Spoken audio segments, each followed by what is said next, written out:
शाम का वक्त था। हवाओं में कुछ सर्दी सी थी। चाय की दुकान पर बैठे कुछ लोग अपनी बातचीत में मशगूल थे जब एक बूढ़ा आदमी फटी पुरानी शॉल ओढ़े वहां आकर बैठ गया। उसके हाथ में एक पुराना लिफाफा था जिस पर गर्द जमी हुई थी।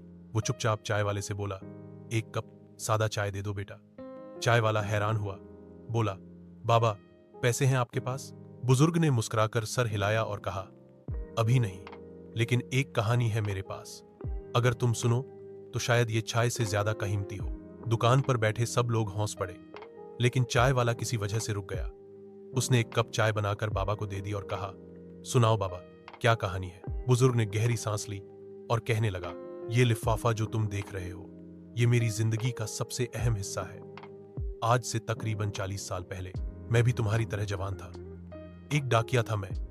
हर सुबह अपने साइकिल पर चढ़कर गांव गांव खत बांटा करता। एक दिन मुझे एक अजीब सा खत मिला।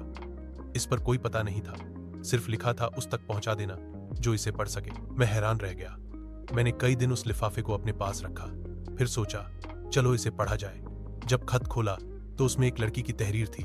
मेरे अजीज, अगर तुम ये खत पढ़ रहे हो तो समझो मेरे जज्बात तुम्हें छू चुके हैं। मैं उस घर की बेटी हूं जहां दीवारें बहुत ऊंची हैं लेकिन दिल बहुत छोटे। मेरे माँ बाप मुझे सिर्फ एक सौदा समझते हैं जिसे दहेज में बेचा जा सकता है। मैं पढ़ना चाहती हूँ, उड़ना चाहती हूँ, लेकिन मुझे पिंजरे में कैद किया जा रहा है। अगर तुम्हारे पास हिम्मत है तो तुम मेरे लिए दुआ करना, और अगर मोहब्बत है इंसानियत से तो किसी एक लड़की को पढ़ाओ, उसे आजाद करो। यही मेरी आखिरी तमन्ना है। तुम्हारा अजनबी साया। मैं ये खत पढ़कर कई देर तक सन्न रह गया। बाबा ने कहना जारी रखा, मैं उसे जानता नहीं था, न जानने की कोई उम्मीद थी, लेकिन उस दिन के बाद मैंने ठान लिया कि मैं हर उस लड़की को पढ़ने में मदद करूंगा जिसे जरूरत हो। धीरे धीरे मैंने अपने गांव में एक छोटी सी पाठशाला शुरू की। कुछ लोगों ने मजाक उड़ाया, कुछ ने पत्थर भी फेंके, लेकिन कुछ लड़कियों ने पढ़ाई शुरू की। आज वो डॉक्टर है, वकील है, और ये सब उस अजनबी के खत की वजह से है। सन्नाटा छा गया था।